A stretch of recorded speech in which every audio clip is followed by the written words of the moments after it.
ओम शांति 12/7/2024 प्रातः मुरली। ओम शांति। बाप दादा मधुबन।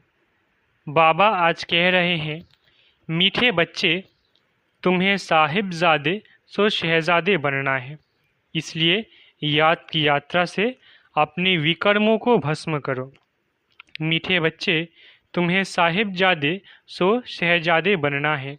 इसलिए याद की यात्रा से अपने विकर्मों को भस्म करो। प्रश्न, किस एक विधि से तुम्हारे सब दुख दूर हो जाते हैं?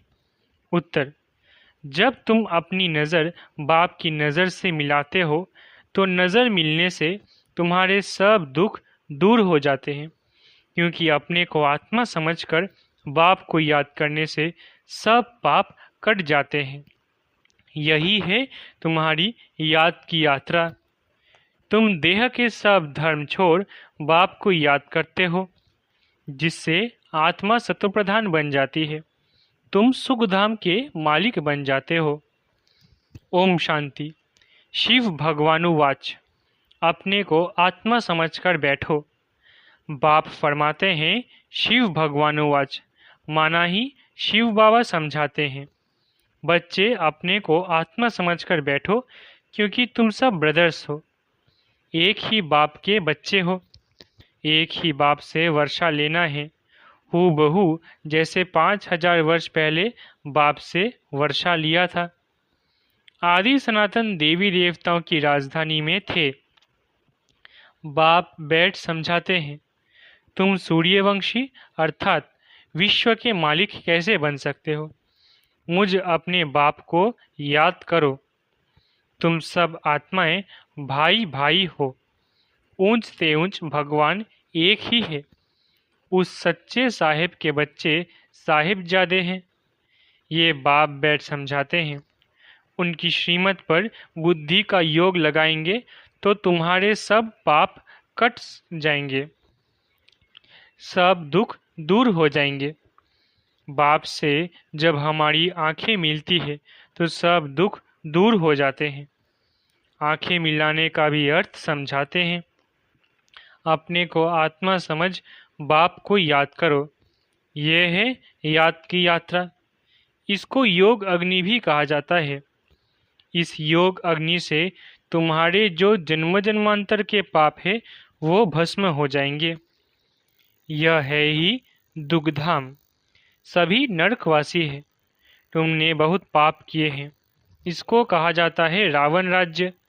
सत्युग को कहा जाता है राम राज्य। तुम ऐसे समझा सकते हो। भल कितनी भी बड़ी सभा बैठी हो, भाषण करने में हर्जा थोड़ी ही है। तुम तो भगवानुवाच कहते रहते हो। शिव भगवानुवाच, हम सब आत्माएं उनकी संतान हैं, ब्रदर्स है।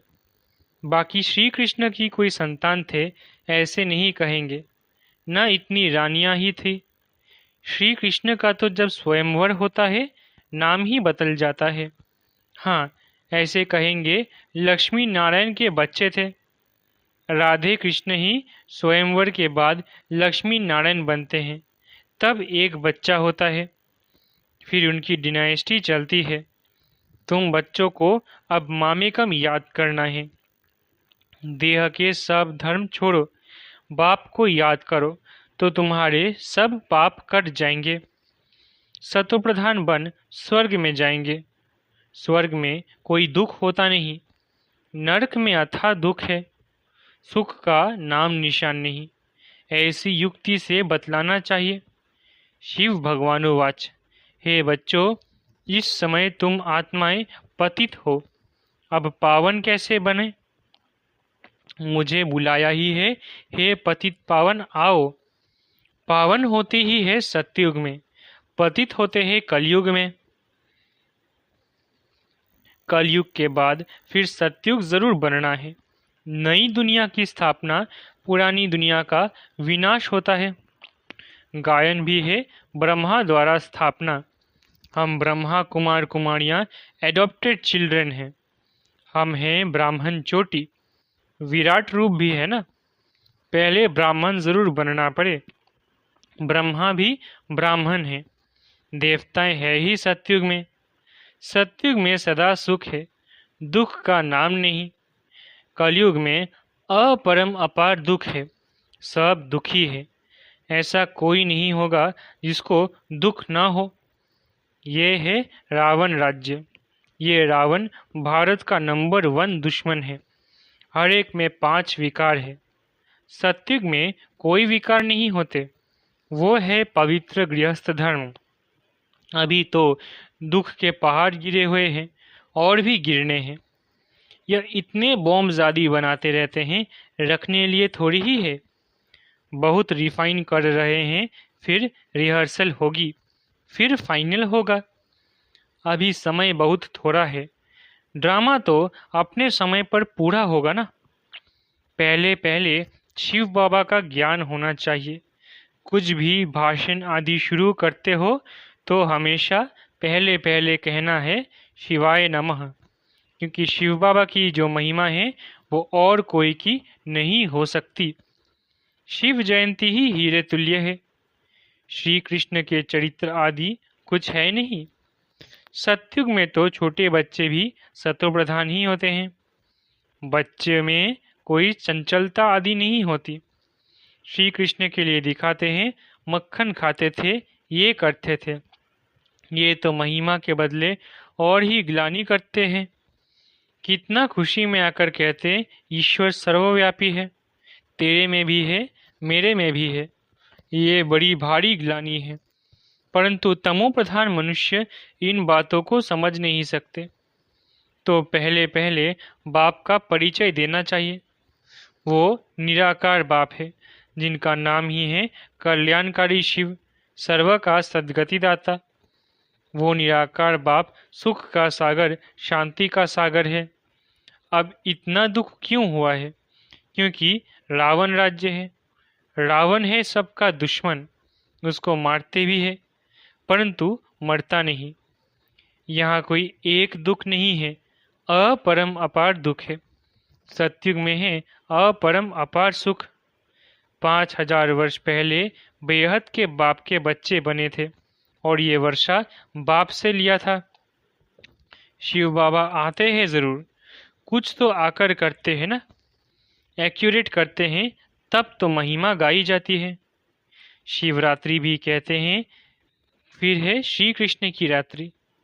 अब शिवरात्रि और श्री कृष्ण की रात्रि को समझना चाहिए। शिव तो आते ही है बेहद की रात में। श्री कृष्ण का जन्म अमृत वेले होता है, न कि रात्रि को। शिव की रात्रि मनाते हैं, परंतु उनकी कोई तिथि तारीख नहीं। श्री कृष्ण का जन्म होता है अमृत वेले। अमृत वेले सबसे शुभ मुहूर्त माना जाता है। वो लोग श्री कृष्ण का जन्म 12 बजे मनाते हैं, परंतु वो प्रभात तो हुई नहीं।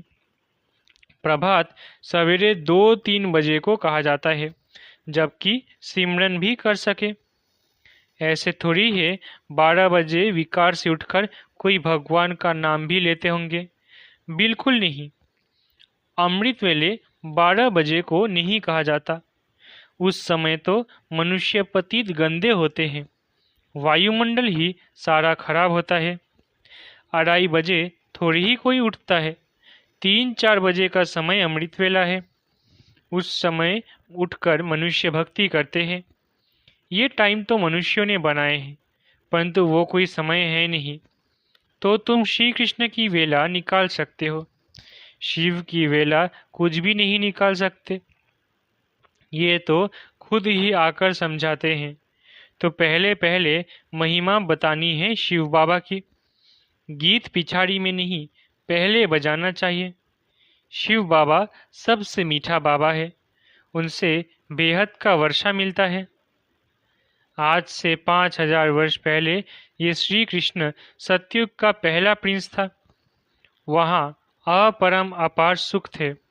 अभी भी स्वर्ग का गायन करते रहते हैं।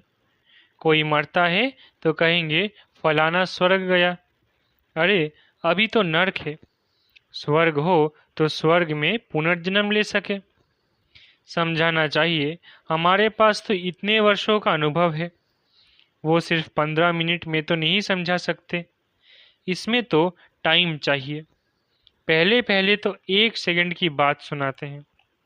बेहद का बाप जो दुख हरता सुख करता है, उनका परिचय देते हैं। वो हम सब आत्माओं का बाप है। हम बी के सब शिव बाबा की श्रीमत पर चलते हैं। बाप कहते हैं तुम सब भाई भाई हो, मैं तुम्हारा बाप हूँ। मैं 5000 वर्ष पहले आया था, तब तो शिव जयंती मनाते हो। स्वर्ग में कुछ मनाया नहीं जाता, शिव जयंती होती है जिसका फिर भक्ति मार्ग में यादगार मनाया जाता है। ये गीता एपिसोड चल रहा है। नई दुनिया की स्थापना ब्रह्मा द्वारा, पुरानी दुनिया का विनाश शंकर द्वारा। अब इस पुरानी दुनिया का वायुमंडल तो तुम देख रहे हो। इस पतित दुनिया का विनाश जरूर होना है, इसलिए कहते हैं पावन दुनिया में ले चलो। अथाह दुख है, लड़ाई मौत विधवापना जीवघात करना। सतयुग में तो अपार सुखों का राज्य था। यह एम ऑब्जेक्ट का चित्र तो जरूर वहां ले जाना चाहिए। ये लक्ष्मी नारायण विश्व के मालिक थे। 5000 वर्ष की बात सुनाते हैं। इन्होंने कैसे ये जन्म पाया, कौन से कर्म किए जो यह बने। कर्म अकर्म विकर्म की गति बाप ही समझाते हैं। सतयुग में कर्म अकर्म हो जाते हैं।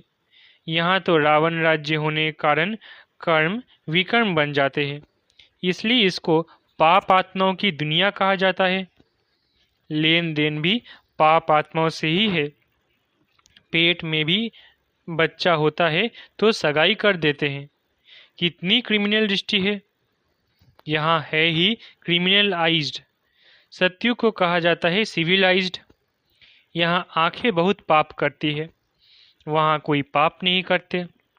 सतयुग से लेकर कलयुग अंत तक हिस्ट्री ज्योग्राफी रिपीट होती है। ये तो जानना चाहिए ना, दुखधाम सुखधाम क्यों कहा जाता है। सारा मदार है पतित और पावन होने पर। इसलिए बाप कहते हैं काम महाशत्रु है, इसको जीतने से तुम जगत जीत बनेंगे। आधा कल्प पवित्र दुनिया थी जिसमें श्रेष्ठ देवता थे, अब तो भ्रष्टाचारी है। एक तरफ कहते भी है यह भ्रष्टाचारी दुनिया है, फिर सबको श्री श्री कहते रहते, जो आता है वो बोल देते हैं। ये सब समझना है। अब तो मौत सामने खड़ा है। बाप कहते हैं मामे कम याद करो तो पाप कट जाएंगे, तुम सतो प्रधान बन जाएंगे, सुखधाम के मालिक बनेंगे। अभी तो है ही दुखधाम। कितना भी वे लोग कॉन्फ्रेंस करे संगठन करे, परंतु इनसे कुछ होना नहीं है। सीढ़ी नीचे उतरते ही जाते हैं। बाप अपना कार्य अपने बच्चों द्वारा कर रहे हैं। तुमने पुकारा है पतित पावन आओ, तो मैं अपने समय पर आया हूँ। यदा यदा ही धर्मस्य, इसका अर्थ भी नहीं जानते। बुलाते हैं तो जरूर खुद पतित है। बाप कहते हैं रावण ने तुमको पतित बनाया है, अब मैं पावन बनाने आया हूँ। वो पावन दुनिया थी, अब पतित दुनिया है। 5 विकार सब में है, अपरम अपार दुख है। सब तरफ अशांति ही अशांति है। जब तुम बिल्कुल तमो प्रधान पाप आत्मा बन जाते हो, तब मैं आता हूँ। जो मुझे सर्वव्यापी कहे मेरा अपकार करते हैं, ऐसे ऐसे का भी मैं उपकार करने आता हूँ। मुझे तुम निमंत्रण देते हो कि इस पतित रावण की दुनिया में आओ, पतित शरीर में आओ। मुझे भी रथ तो चाहिए ना, पावन रथ तो चाहिए नहीं। रावण राज्य में है ही पतित, पावन कोई है नहीं। सब विकार से ही पैदा होते हैं। ये विशियस वर्ल्ड है, वो है वाइसलेस वर्ल्ड। अब तुम तमो प्रधान से सतो प्रधान कैसे बनेंगे। पतित पावन तो मैं ही हूँ, मेरे साथ योग लगाओ। भारत का प्राचीन राजयोग यह है, आएंगी भी जरूर गृहस्थ मार्ग में। कैसे वंडरफुल रीति आते हैं। ये पिता भी है तो माँ भी है, क्योंकि गौमुख चाहिए जिससे अमृत निकले, तो ये मात पिता है। फिर माताओं को संभालने के लिए सरस्वती को हेड रखा है। उनको कहा जाता है जगत अम्बा, काली माता कहते हैं। ऐसे काले कोई शरीर होते हैं क्या? श्री कृष्ण को काला कर दिया है, क्योंकि कामचिता पर चढ़ काले बन गए हैं। श्री कृष्ण ही सावड़ा फिर गोरा बनता है। इन सब बातों को समझने लिए भी टाइम चाहिए। कोटों में कोई में भी कोई की बुद्धि में बैठता होगा, क्योंकि सभी में 5 विकार प्रवेश है। तुम ये बात सभा में भी समझा सकते हो, क्योंकि कोई को भी बोलने का हक है। ऐसा मौका लेना चाहिए। ऑफिशियल सभा में कोई बीच में प्रश्न आदि नहीं करते। नहीं सुनना है तो शांति से चले जाओ, आवाज ना करो। ऐसे ऐसे बैठ समझाओ। अभी तो अपार दुख है, दुख के पहाड़ गिरने हैं। हम बाप को, रचना को जानते हैं। तुम तो किसका भी ऑक्यूपेशन नहीं जानते हो। बाप ने भारत को पैराडाइज कब और कैसे बनाया था, ये तुम नहीं जानते हो। आओ तो समझाए। 84 जन्म कैसे लेते हैं। 7 दिन का कोर्स लो तो तुमको 21 जन्म के लिए पाप आत्मा से पुण्य आत्मा बना देंगे। अच्छा, मीठे मीठे सिकिलधे बच्चों प्रति माता पिता बाप दादा का याद प्यार और गुड मॉर्निंग। रूहानी बाप की रूहानी बच्चों को नमस्ते। हम रूहानी बच्चों की रूहानी माता पिता बाप दादा को याद प्यार, गुड मॉर्निंग और नमस्ते नमस्ते नमस्ते। शुक्रिया बाबा। धारणा के लिए मुख्य सार। पहला, कर्म अकर्म विकर्म की गुह्य गति जो बाप ने समझाई है, वो बुद्धि में रख पाप आत्माओं से अब लेन देन नहीं करनी है। दूसरा, श्रीमत पर अपनी बुद्धि योग एक बाप से लगाना है। शत्रुप्रधान बनने का पुरुषार्थ करना है। दुखधाम को सुखधाम बनाने के लिए पतित से पावन बनने का पुरुषार्थ करना है। क्रिमिनल दृष्टि को बदलना है। वरदान, नॉलेजफुल बन सर्व व्यर्थ के प्रश्नों को यज्ञ में स्वाहा करने वाले निर्विघ्न भव। नॉलेजफुल बन सर्व व्यर्थ के प्रश्नों को यज्ञ में स्वाहा करने वाले निर्विघ्न भव। जब कोई विघ्न आते हैं तो क्या क्यों के अनेक प्रश्नों में चले जाते हो। प्रश्नचित्त बनना अर्थात परेशान होना। नॉलेजफुल बन यज्ञ में सर्व व्यर्थ प्रश्नों को स्वाहा कर दो तो आपका भी टाइम बचेगा और दूसरों का भी टाइम बचेगा। इससे सहज ही निर्विघ्न बन जाएंगे। निश्चय और विजय जन्मसिद्ध अधिकार है। इस शान में रहो तो कभी भी परेशान नहीं होंगे। स्लोगन, सदा उत्साह में रहना और दूसरों को उत्साह दिलाना, यही आपका ऑक्यूपेशन है। स्लोगन, सदा उत्साह में रहना और दूसरों को उत्साह दिलाना, यही आपका ऑक्यूपेशन है। अच्छा, ओम शांति। शुक्रिया बाबा।